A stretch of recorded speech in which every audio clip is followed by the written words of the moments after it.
Nova, sit. Here we go. Sit.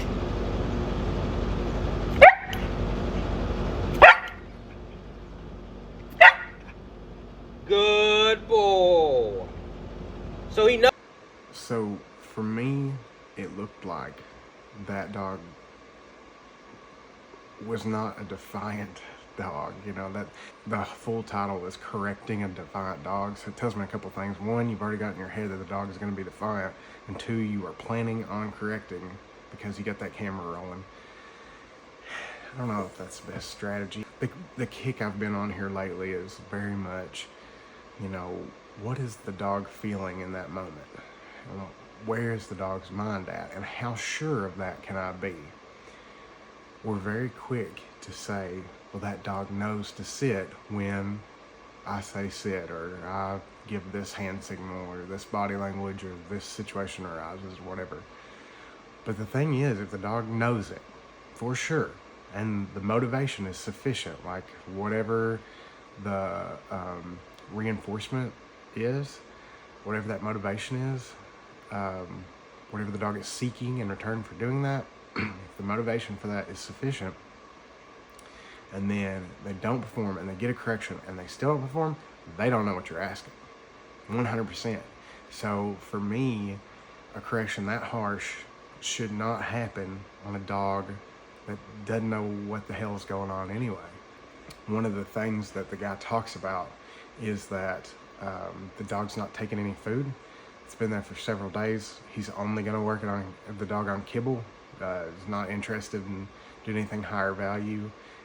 Positive reinforcement isn't working is I think how he puts it. And the thing is, like, positive reinforcement always works because it's only a measure after the fact of whether or not a behavior is occurring more frequently. The food, the kibble, was not a reinforcer to that dog. Like, he's not motivated. I do understand the value of making sure that their kibble is high value as well. And but myself, using treats is not aversive to me. You know, I use very high value food sometimes. It depends on the dog, you know. So for me, I guess what this is for is, like, when you're working with your dog, whether you're a dog owner, dog trainer, whatever, think, okay, where's this dog's mind at before I ever say a word, right? And another thing, I'm not even gonna say sit. I'm not even gonna ask for a sit or try to get one out of leash pressure or anything until I've got it with the reinforcer that I'm using that is actually rewarding to the dog, actually reinforcing to the dog, whether that be food or toys or whatever. And then whenever they respond to body language, you know, so like for me, I sit, food in my hand, right? I put it right up against their nose, lift their nose up, nose goes up, butt goes down, generally. If I can't make that happen with that, I'm not ready to move on to no food in my hand, right? Which would just be a hand signal at some point. And then if I can't get that, I'm not ready to incorporate leash pressure or definitely not corrections of any kind.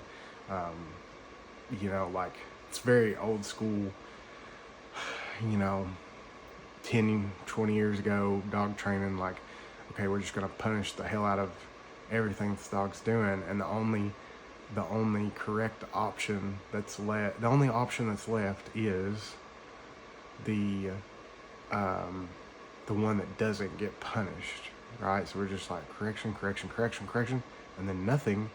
Oh, thank God. You know, and the dog's like, that's such a shitty way to train. Like, just chill out. And again, this is nothing against that guy, man. Like, it's all part of me really examining what I do with dogs. And like, when I review something, and I don't even use corrections that harsh, or not, I can think of one time in like several years that anything would have even remotely looked like that.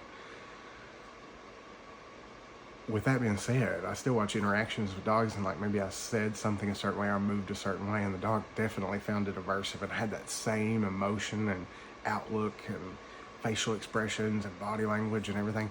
And I'm like, God, that was shitty training, man. I'm like, you know, and I didn't even do any big leash pop or anything like that. But still aversive, you know, and it's the way the dog feels. If I have a dog off leash, no hands on the dog, you know, a piece of salmon or something super high value in one hand, a tennis ball in the other, you know, whatever. And I've got a pork chop hung around my neck, and I do anything that makes the dog feel like that, I feel like shit. You know, like that's not cool. So I don't know. I hope this cleared up a few things. Like I want to get people. I want to motivate you to think about how your dog feels about the things you're doing with them, and maybe stress that. Like do things with your dog, not to your dog, and help them understand for as long as that takes. Just help them out. You know, it's not personal. I talked to like a counselor one time for children, and we talked for a little while, and she said, you know, kids don't have an agenda. They're just trying to keep the fun going. And that's always stuck with me, you know, of course with my kids, but also with dogs, just because everything comes back to dogs for me. And I think they're just trying to keep the fun going, man. And like, if you're not being shitty, like they just want to be with you. It's like, help them understand what you want while they're with you. So I think that's all I got, guys. Thanks.